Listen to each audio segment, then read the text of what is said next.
Prefeitura de Goiânia, Secretaria de Educação e Inovação. No ar, o programa Goiânia Cidade Educadora, com atividades remotas para a Rede Municipal de Ensino, através da Goiânia FM 89,7 e pelo Facebook, na página do canal 51. Olá, meus amores, tudo bem com vocês? Como é que vocês estão? Espero que estejam tinindo. Estamos aqui para mais uma oportunidade de aula remota e graças a Deus por essas redes sociais, não é? E as aulas remotas são tão importantes quanto as aulas presenciais. Então, por isso, participa aí dos vídeos, assistem, faz as atividades e ajuda a sua professora, tá bom? Então, sou a professora Ângela Bandeira e trabalho aqui na Rede Municipal de Goiânia, na Escola Cônego Fernando Passos, com a educação infantil. E você tá aí, ó, numa percepção visual. Você está me vendo pelo Facebook da Goiânia FM, canal 51. Mas se você não tem Face e não está me vendo, você está usando a percepção auditiva. Você está me ouvindo pela Goiânia FM, lá na rádio, certo? Então, fica ligadinho aí, que temos muita coisa hoje para aprender. Eu e você, ok? Então, mas antes da gente começar, vamos orar, vamos rezar, vamos agradecer a Deus pela nossa vida, pela oportunidade que Deus nos dá, ok? Segue comigo, vamos lá? Mas já eu volto.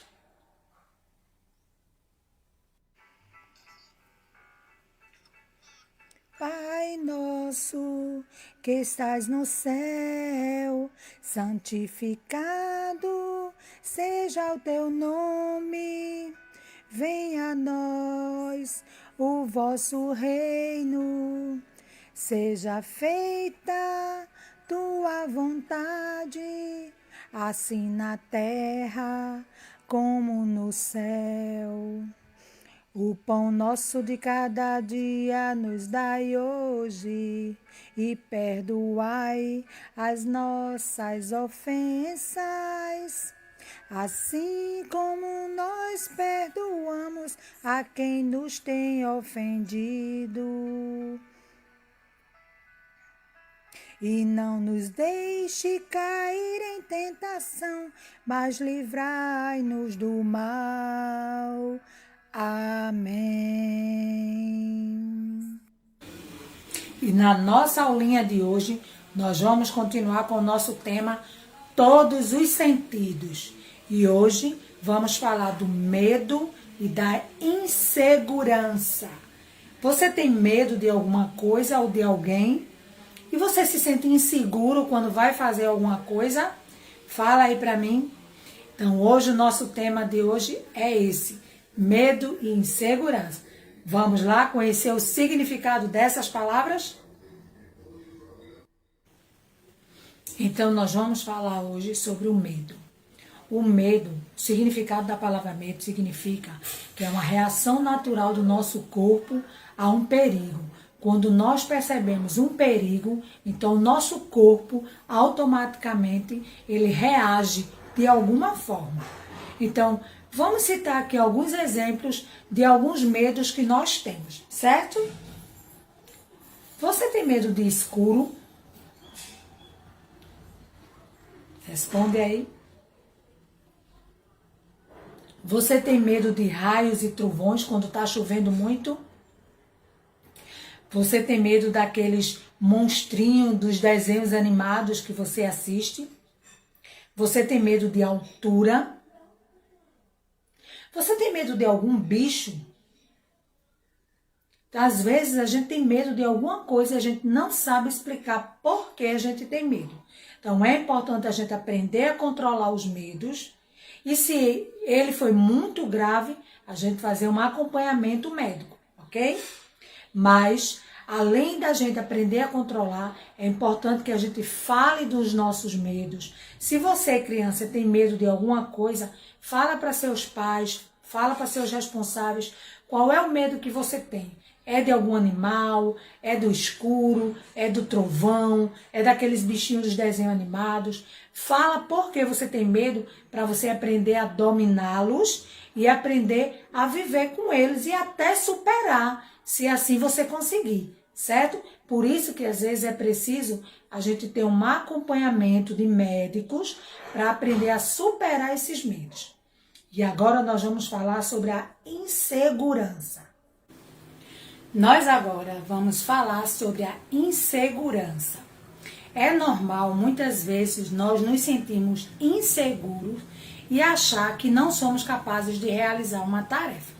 Às vezes, quando o papai ou mamãe ou algum adulto em casa pede para a gente fazer alguma tarefinha, como forrar a cama, guardar a roupa em algum lugar, ajudar em alguma atividade doméstica ou simplesmente fazer as nossas tarefas da escola, nós achamos que não sabemos fazer aquilo sozinho, que somos incapazes. Mas isso é normal, mas a gente tem que superar essas inseguranças. Somos capazes de realizar qualquer atividade e qualquer tarefa. Devemos vencer essas inseguranças e esses medos.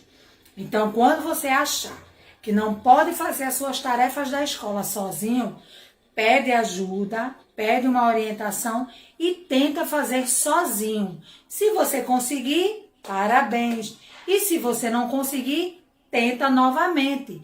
Isso é que nos faz ficar pessoas melhores e amadurecer. Então, pede ajuda sempre a um adulto para a realização das tarefas ou de alguma atividade doméstica, mas sempre tendo a certeza de que nós somos capazes de fazer aquilo com competência, tá certo? Então vamos lá. E por falar em realizar tarefa, vamos para o nosso desafio. Pois é, eu já havia pedido para vocês falarem qual é o medo que vocês têm. Vocês têm medo de alguma coisa? Lembra que eu falei lá atrás, um pouquinho lá atrás? E agora, o que é que você acha? Nosso segundo desafio. O que é que você acha que você não consegue fazer sozinho? Hein, criança? Quando sua mamãe pede para você fazer alguma coisa, o que é que você acha que não consegue fazer sozinho? Fala aí para sua professora, tá certo? E faz um vídeo mostrando o que é que você consegue fazer sozinho, sem a ajuda de ninguém, tá certo? Mas vamos cantar um pouquinho, uma musiquinha bem legal para descontrair? Vamos lá, vamos com tia.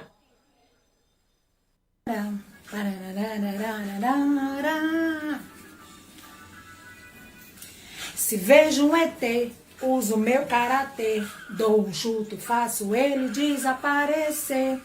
O bicho papão comigo não tem vez não, grito bem alto e ele fica com o maior medão. Se a bruxa vem querendo me assustar, puxo a peruca dela e ela começa a chorar. Medo de quê? Medo pra quê? Monstros também sentem medo, você vai entender. Medo de quê? Medo pra quê? Enfrente todos os seus monstros, você vai vencer. O lobo mau tem medo do caçador, estoura uma bombinha e fica no maior terror. E o fantasminha que não se aguenta, pois tem um meio spray de água benta. Se a bruxa vem querendo me assustar, puxo a peruca dela e ela começa a chorar. Medo de quê? Medo pra quê? Monstro também sente medo, você vai entender. Medo de quê? Medo pra quê? Enfrente todos os seus monstros, você vai vencer. Medo de quê? Medo pra quê? Monstro também sente medo, você vai entender. Medo de quê? Medo pra quê? Enfrente todos os seus monstros, você vai vencer. Tchurururu, tchurururu, tchurururu.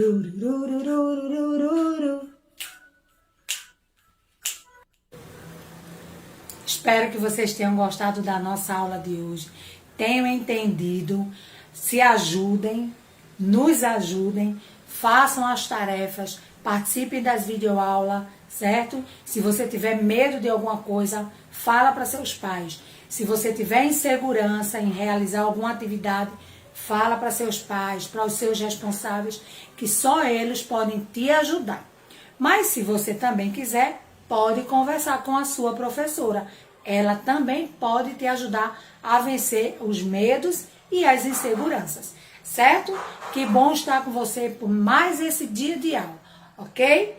Por falar em segurança, vamos continuar usando máscara para nossa segurança, da nossa saúde, higienizando as mãos. Se estiver brincando, se sujar, toma um banho, troca aquela roupa, se protege que a pandemia ainda está por aí, não acabou. Vamos se proteger e beijos, fiquem com Deus e até o nosso próximo encontro.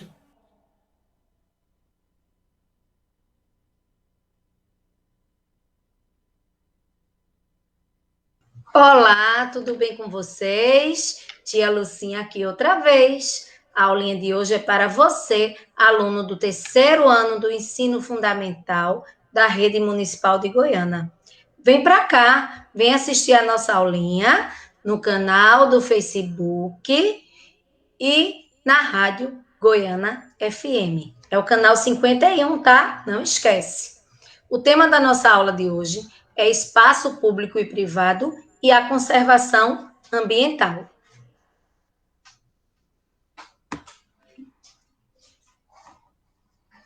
O que é espaço público e privado? Certo? O que é espaço público e privado?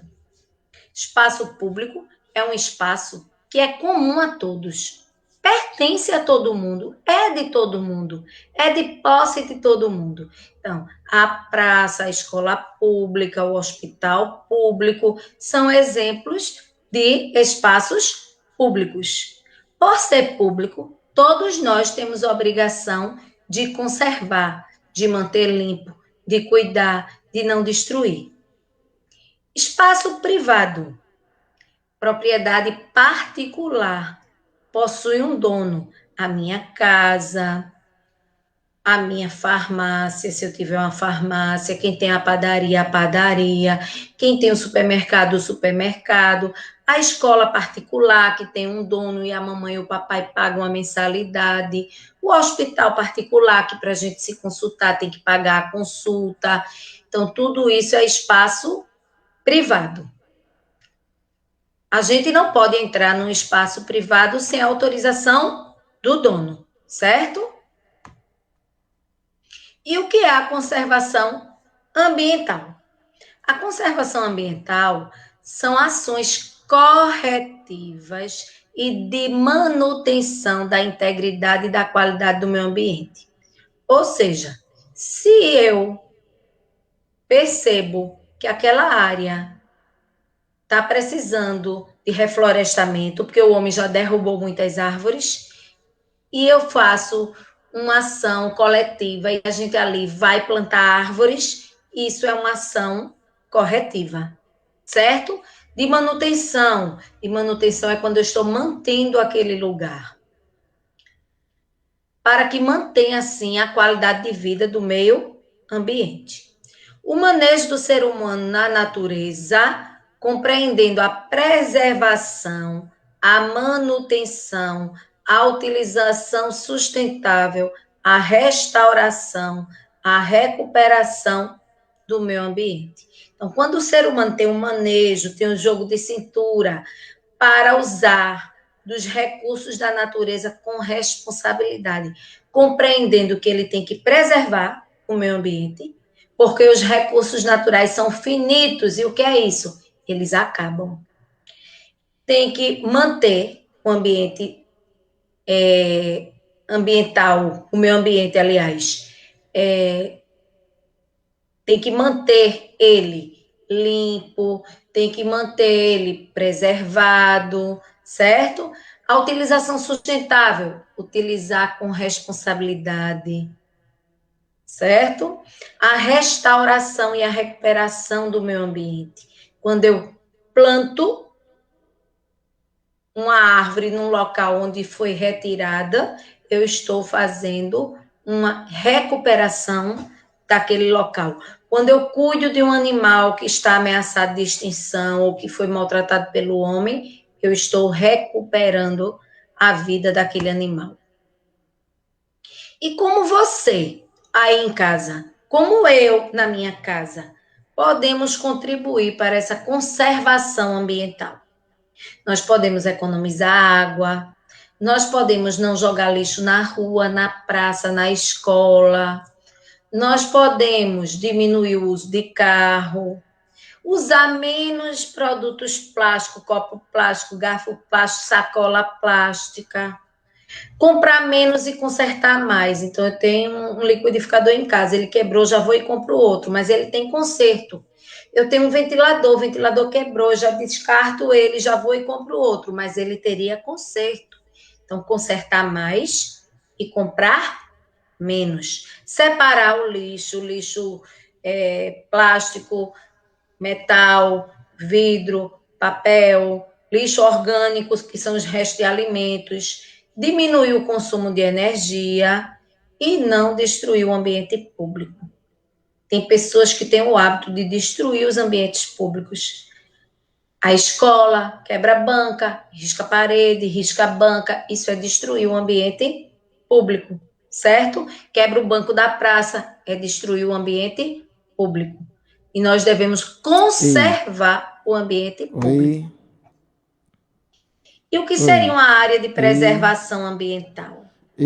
É uma área protegida, coberta ou não pela vegetação nativa. O que é a vegetação nativa? Seria a vegetação original daquele local. Ela pode estar coberta ou não. O homem já pode ter destruído parte daquela vegetação, mas ela é uma, podemos dizer assim, área de preservação ambiental, certo?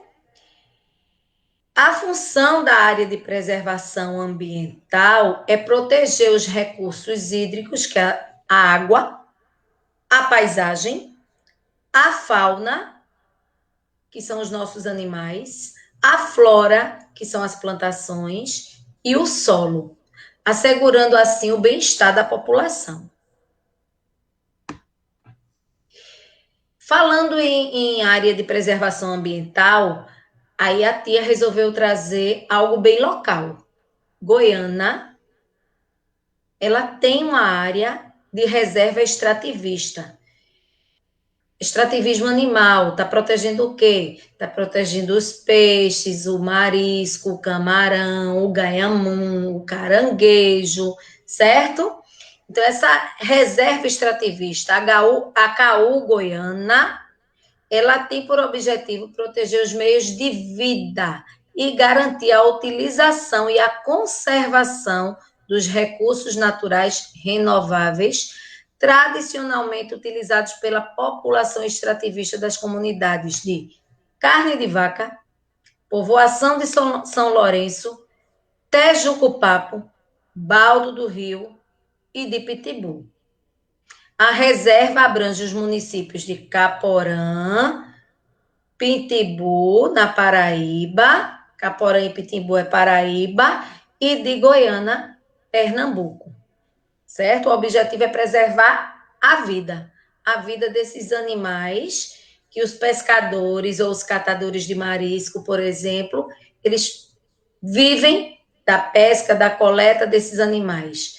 Então, existe o período que pode pescar, o período que não pode pescar. Então, a reserva, ela tem todo esse cuidado de proteger, e os pescadores, eles trabalham alinhados a esta reserva. E aqui em Igaraçu, município aqui vizinho, podemos dizer aqui pertinho, existe um refúgio ecológico, certo? Que é a reserva ecológica Charles Darwin. Ela fica aqui pertinho, como eu já disse, em Igaraçu, e é um local para descanso e reprodução de espécies nativas da região. É um local de visitação professores levam alunos para visitar e lá eles vão conhecer um pouco sobre a Mata Atlântica e vão aprender a utilizar conscientemente dos recursos da natureza. O espaço proporciona também aos alunos observar águas cristalinas, porque eles também protegem os recursos hídricos, as águas daquela região, a fauna, a flora, certo? Exuberantes e preservados. É um local de preservação ambiental. Eles cuidam de animais que estão em perigos de extinção e animais que foram maltratados pelo homem. Esses animais maltratados, eles cuidam e depois eles devolvem à natureza. E o desafio do dia? O que é que vocês vão fazer e mandar para a tia de vocês no WhatsApp? Vão fazer uma lista com 5 atitudes que colaboram com o meio ambiente e 5 atitudes que prejudicam o meio ambiente. Atitudes que vocês não devem ter, mas que o ser humano tem e que prejudicam o meio ambiente, aumentando o aquecimento global, a produção dos gases de efeito estufa, a poluição sonora, a poluição do ar, a poluição dos rios, certo? Não esqueçam de mandar para a tia. Dando continuidade em geografia, vamos estudar representação cartográfica. O que é que seria isso? Então, para estudar representação cartográfica, eu preciso entender o que é o espaço.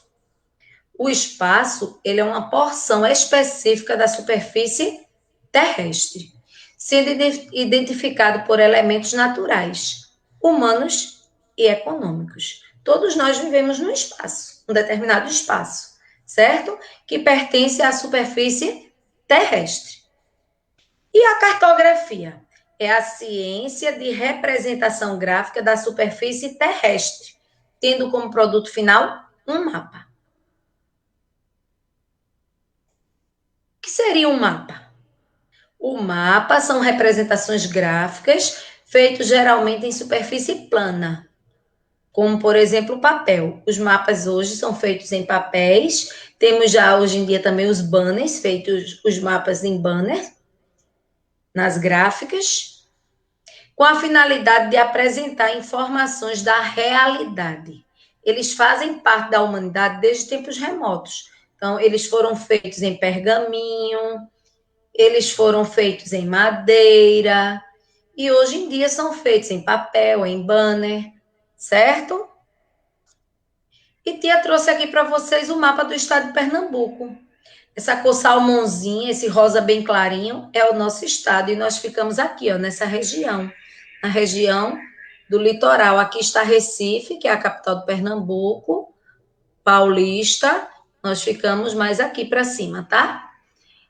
Por aqui, mais ou menos. Então, esse estado é o nosso estado, o estado de Pernambuco.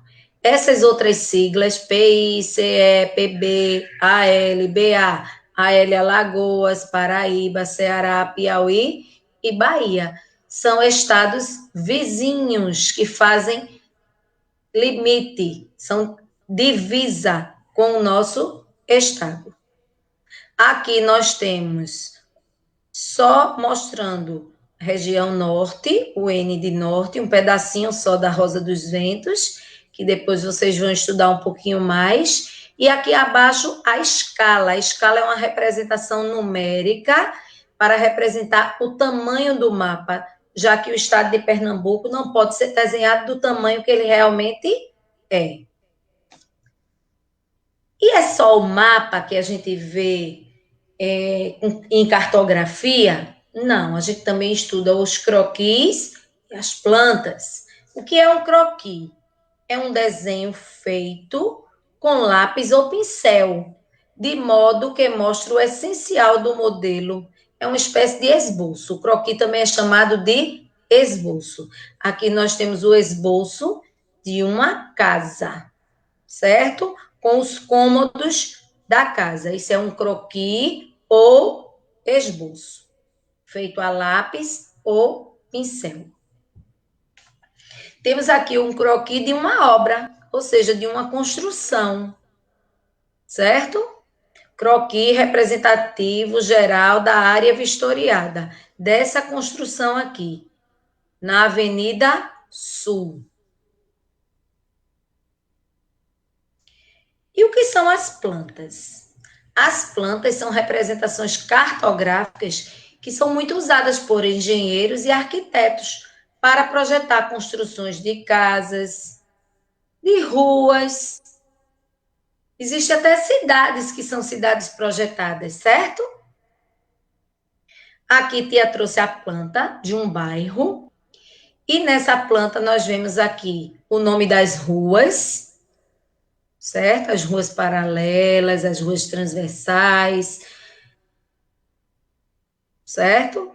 E temos vários símbolos. Temos uma cruz, um envelope, um sorvete, um livro, uma casa, um carrinho de supermercado, dinheiro. Temos aqui o trigo. Temos uma bomba de gasolina. Aliás, aqui é um pacote de pão. É um pacote de pão. E aqui embaixo temos a legenda. O que é legenda? A legenda é a explicação desses símbolos. Cruz, hospital. A casa foi a escola. O pacote de pão, a padaria. O carrinho, o supermercado. O livro, a biblioteca. O lanche é a lanchonete. A carta, o envelope de carta é o correio, o dinheiro é o banco, a bomba é o posto de gasolina e o sorvete é a sorveteria. Para que quem leia a planta possa entender. A legenda é para explicar, para a gente entender. Então, o que é que seria a legenda? Seria o vocabulário do mapa ou da planta, pois nos ajuda a entender o significado dos símbolos ou das cores presentes no mapa. Quando a gente lê um texto, o texto traz o vocabulário, que são as palavras desconhecidas, para a gente poder entender o texto. A mesma coisa acontece com o mapa e com as plantas. A legenda é para a gente poder compreender o mapa ou a planta. A tia trouxe um exemplo, o mapa do clima do Brasil. Se não tivesse a legenda, a gente ia ver essas cores e não ia entender do que esse mapa está tratando. Aí a gente tem aqui vermelho, é o clima equatorial. A parte do Brasil que está de vermelho tem clima equatorial. A parte do Brasil que está de laranja tem clima tropical. De amarelo, semiárido. De roxo ou lilás, subtropical. De verde, tropical litorâneo. E de amarelo queimado, tropical de altitude. E aqui nós temos que as plantas ou os croquis, eles podem apresentar, e os mapas, 3 tipos de visão. Visão frontal, visão oblíqua e visão vertical. O que é que seria a visão frontal? É quando a gente desenha vendo de frente. O que é que seria a visão oblíqua? Quando a gente desenha vendo de cima para baixo. Hoje em dia tem os drones, que ajudam os engenheiros, por exemplo, a visualizar de cima para baixo, para depois ele fazer o desenho. E a visão vertical, nós vemos apenas de cima, certo? Não esqueça, a nossa aula está encerrando por aqui. Vou deixar o desafio do dia. O desafio do dia é vocês fazerem o desenho da rua de vocês. Vocês vão fazer um croquis, um esboço da rua de vocês, certo? Faz o desenho da rua, envia para a professora na visão, ó, só de frente. Só como a gente vê de frente. Faz o esboço, que é a visão frontal, e manda para a tia. Não esqueça que a pandemia não acabou. Use máscara, lave as mãos sempre que necessário, use álcool, gel ou 70. As aulinhas começaram, mantenha distanciamento de 1 metro dos coleguinhas. E ao chegar da escola, não fique no meio da rua, não. Fique em casa, se proteja e proteja a sua família. Beijo no coração e um abraço virtual.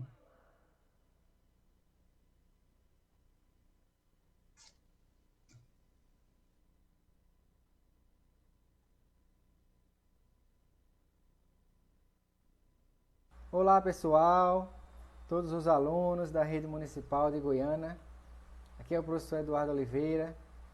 Tudo bem com vocês? Sejam bem-vindos a mais uma videoaula de língua portuguesa. Ok? Então vamos lá, vamos ver aqui nossos objetivos, nossos conteúdos, né, e habilidades. Vocês vão aprender hoje sobre artigo de opinião. Vai ser um texto, tá certo? Que a gente vai estudar. Vamos ver as características de um artigo de opinião. E vamos também tentar saber o sentido global daquele texto, né, a ideia central daquele texto. E o pensamento crítico e fundamentado daquele autor, daquele escritor que está escrevendo aquele texto. No final da videoaula a gente vai ver um pequeno texto para vocês observarem como é feito um artigo de opinião. E a sua habilidade de hoje, você vai aprender a analisar esse texto de opinião, tá certo?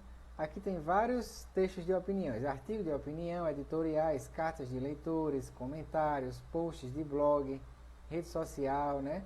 Mas hoje eu trouxe para vocês um texto de opinião chamado artigo de opinião, tá certo? Então vamos ver algumas características desse texto, tá certo? Vamos lá, aqui eu trago uma figurinha para vocês refletirem um pouco, né? Artigo de opinião é feito aqui, né, com muita pesquisa, né, muita leitura, e aí o autor vai comentar e dar a sua opinião sobre aquele assunto em jornais, revistas, na televisão, ok? Então, o que é artigo de opinião? Artigo de opinião é um tipo de texto dissertativo, argumentativo.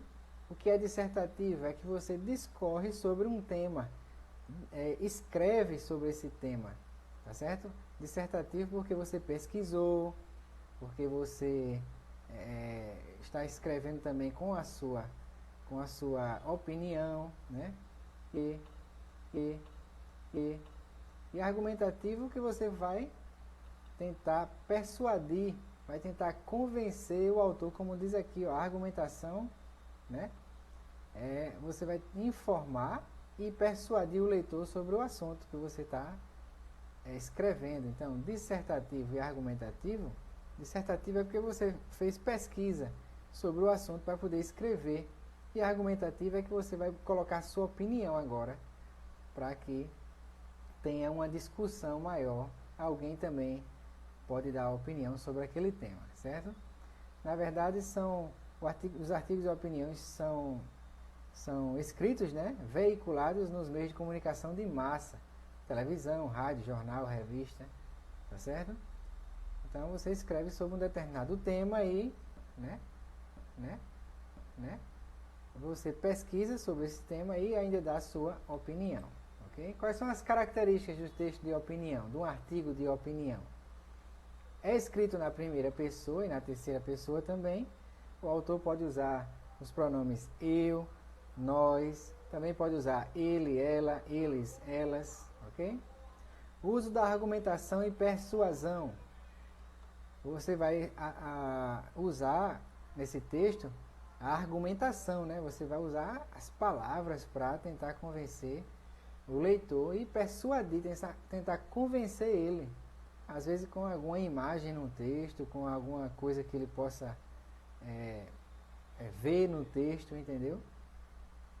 E vai tentar persuadir. Geralmente são assinados pelo autor, são veiculados no meio de comunicação, né? Usa a linguagem simples, objetiva e subjetiva. Objetiva é uma forma direta de falar para a pessoa, né? De ser objetivo, né? Ser rápido, claro, e a pessoa entenda perfeitamente o que você quer dizer. E subjetivo deixa no ar alguma coisa que você não entendeu, que você precisa refletir sobre aquilo e você precisa pesquisar mais, entendeu? Abordam temas da atualidade, possuem títulos polêmicos e provocativos, contêm verbos no presente e no imperativo, tá certo? Os textos, na verdade, são muito polêmicos, né? E provocativos, ok? Precisa muito de reflexão e discussão para poder entender esses artigos de opinião, ok? Continuando aqui, nós vamos ver a estrutura do artigo de opinião. Como é que é feito o artigo de opinião, né? Em sua forma, na escrita, ok?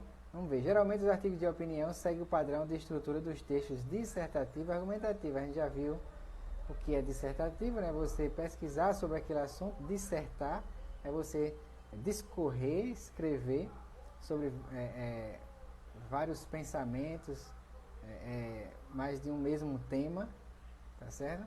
E argumentativo é você tentar argumentar, tentar convencer o leitor sobre o que você acha daquele tema. Introdução, você vai expor o texto, vai introduzir, vai fazer a apresentação do tema, do assunto, né, que será discorrido durante o artigo.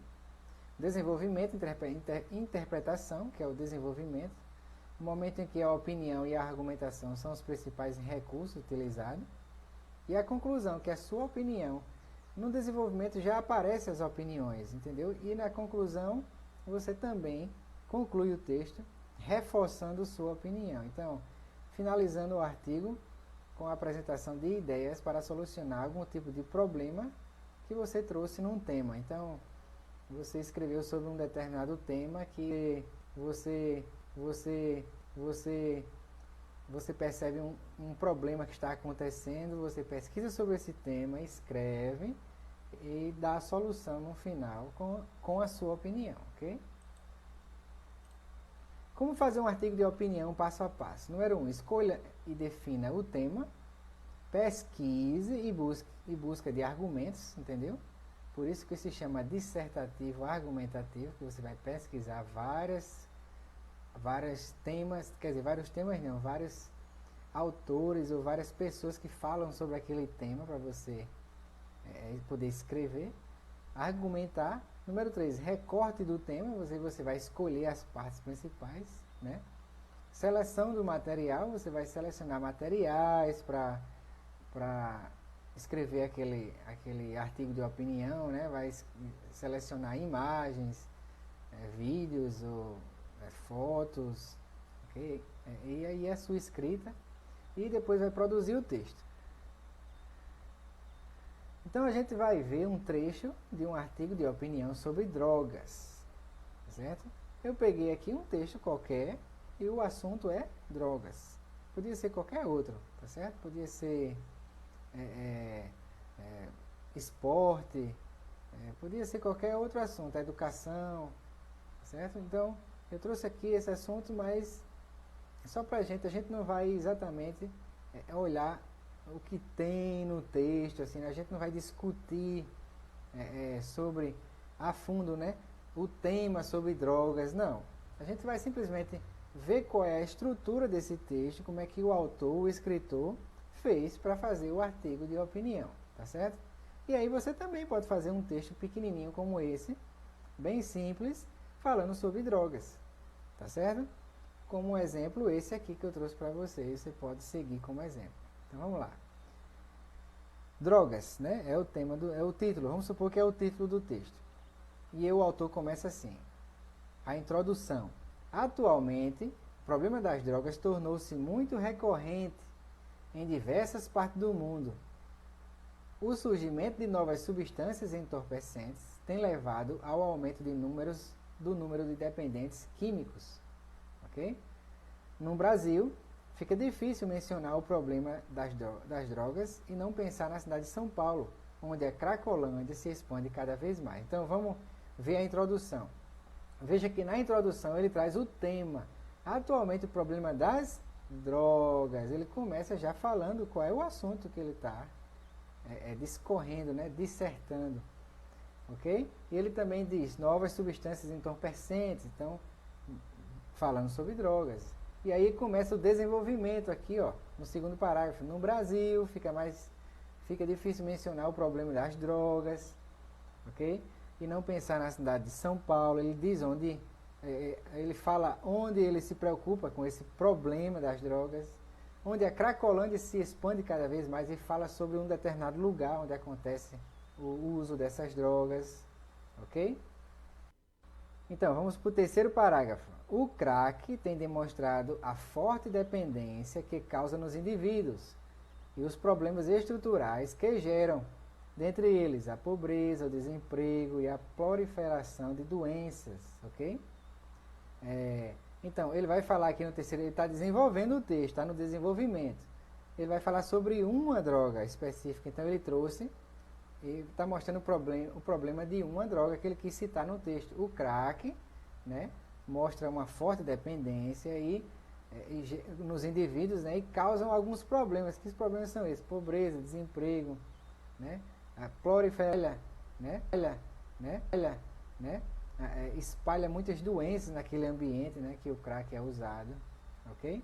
E sem falar de outras coisas mais, né, que o crack ocasiona na mente, né, nos neurônios das pessoas. Isso aqui já sou eu, tá vendo? Eu estou falando até aqui alguma opinião minha, que se eu fosse escrever o texto, eu já colocaria mais coisas. Então, não só causa problema, desemprego, espalha doenças, né, mas causa problemas mentais, ok? E assim, vários problemas que o crack e as drogas podem ocasionar, tá certo? E aí, para terminar aqui o texto, né, tem o quarto parágrafo. Em relação a isso, a negligência do governo é notória. Então, ele vai dizer que o governo é negligente, ele não quer nem saber desse problema, tá certo? Aí ele diz assim, ou seja, o foco maior está em acabar com o problema do crack, ao invés de oferecer melhoria na vida dos viciados. Então, a opinião do autor, viu? Perceba que aqui é a opinião do autor, que não é minha opinião, nem de ninguém, é quem escreveu o texto. Aqui não tem quem escreveu o texto, mas esse texto é só um exemplo para a gente ver como é feito um artigo de opinião, ok? Então ele diz, o maior problema, né, do governo não é em acabar, quer dizer, o maior problema do governo é acabar com o problema do crack, né? O foco do governo. Ele não está nem aí para a vida, melhoria de vida dos viciados. Essa é a opinião desse autor. E aí ele termina assim, concluindo o texto. Sendo assim, os viciados em crack continuam vivendo em péssimas condições e, infelizmente, ainda são tratados como bandidos. Aqui ele termina o texto, sendo assim, concluindo, né? Como se dissesse concluindo, né? Ou, portanto, os viciados em crack continuam, aí ele sustenta a sua tese, né, a sua opinião, no que ele escreveu, na pesquisa que ele fez sobre drogas, e ele diz que os viciados continuam vivendo em péssimas condições e são tratados como bandidos, tá certo? Gente, esse foi um exemplo, um texto pequeno. Vocês podem também escrever sobre drogas. Primeiro na introdução, você apresenta o assunto que você quer falar, tá certo? E aí você vai desenvolvendo o assunto, escrevendo sobre esse tema. Para você escrever, você tem que pesquisar o que é drogas, onde é que existe o uso dessas drogas, quais são essas drogas, o que é que essas drogas fazem, né, no nosso organismo, entendeu? E aí também você vai escrevendo e falando sua opinião,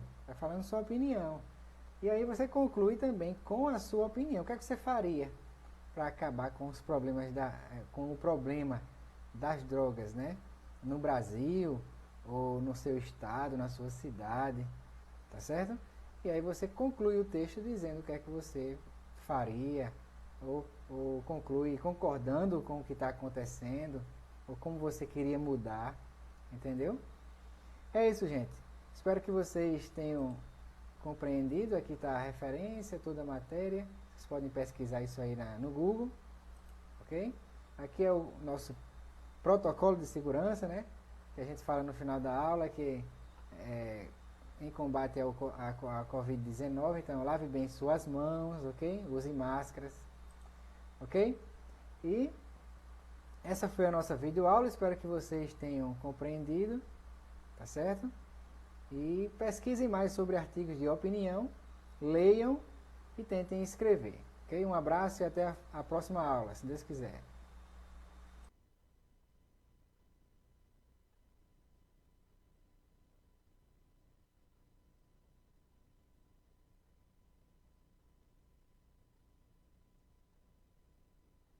Sejam muito bem-vindos a mais uma aula da Rede Municipal de Ensino de Goiânia, a Secretaria de Educação.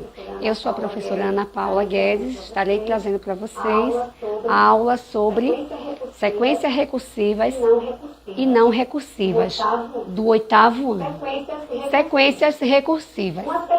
Uma sequência é dita recursiva ou recorrente quando determinado termo pode ser calculado em função de termos antecessores.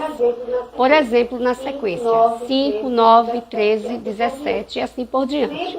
Sempre somamos 4 para obter o próximo termo. Vocês podem estar vendo aí, nós tínhamos 5 no primeiro momento, adicionado ou somado mais 4, que foi para 9, somado com mais 4, 13, e somando com mais 4, 17.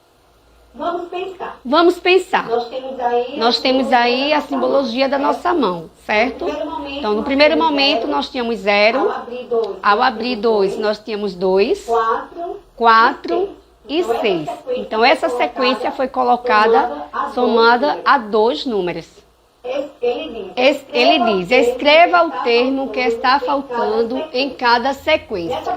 Nessa primeira sequência, nós vamos perceber que ele foi aumentado em 8. Então, nós temos 8, 16, 32, 40, 42.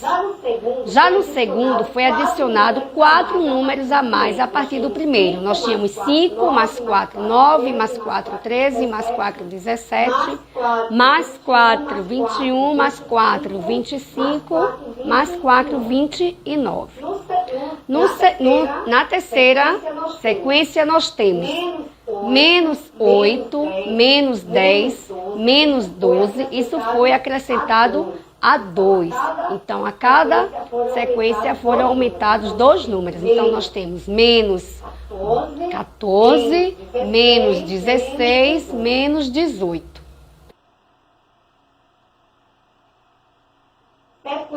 Sequências não recursivas. As sequências não recursivas são aquelas que não dependem de termos anteriores para determinarmos o próximo termo. Pode-se determinar o valor de um elemento da sequência apenas pela sua posição. Aí nós temos o exemplo aí, 2, 3, 5, 7 e assim sucessivamente. Ela é formada pelos números primos. A sequência não recursiva é formada pelos números primos. O que seriam os números primos? São aqueles que são divisíveis por um e por ele mesmo, certo? Aí vamos pensar novamente. Número 1. A sequência a seguir representa os 7 primeiros números primos. Escreva os 3 próximos termos dessa sequência. Nós tínhamos 2, 3, 5, 7, 11, 13, 17. Então, a letra A, ele vai completar com 19, 21 e 25. Já na B, ele diz o seguinte: classifique essa sequência em recursiva ou não recursiva. Justifique sua resposta. Então, ela é não recursiva, certo? Por quê? Porque a gente não precisa, certo, de um termo anterior para determinar o próximo. Vejamos. Questão 3. Observe a sequência formada por números triangulares. Os números correspondem à quantidade de bolinhas das figuras dessa sequência. Observem a primeira figura. Nós tínhamos inicialmente 3 bolinhas. Na segunda, nós temos 6 bolinhas. E na terceira, nós temos 10 bolinhas. Veja, essa sequência numérica pode ser expressa de forma recursiva? É uma pergunta que ele lhe faz. Sim, pode. Aí ele diz, agora é sua vez. Descubra o padrão de sequência e complete. Se você perceber nesta sequência que foi dada, nós tínhamos 33, passamos para 30, caímos para 27. Então, essa é uma sequência decrescente, certo? Esses números estão caindo. Observem. Então, qual será o próximo número? 24, 21, certo? 18 e o último será 15. Bem, agora eu vou deixar esta questão como desafio para vocês. Vocês vão observar o triângulo formado por números. Nós temos a primeira linha, a segunda, a terceira, a quarta e a quinta linha. Observem este triângulo e ele faz a pergunta a você. Quantos números terá na 10ª linha? Qual será o número central? Se vocês observarem, cada linha dessas tem um número central. E é isso que vocês vão estar fazendo, certo? Explique como descobriu a resposta. Caso vocês tenham muitas dúvidas, procure o seu professor aí na sua escola que ele vai estar lhe ajudando. Até a próxima aula, certo? Tenha uma boa aula e fica os protocolos de segurança. Lavar as mãos sempre que possível, usar o álcool em gel e o uso de máscara. É indispensável para a sua segurança e para a nossa. Um abraço.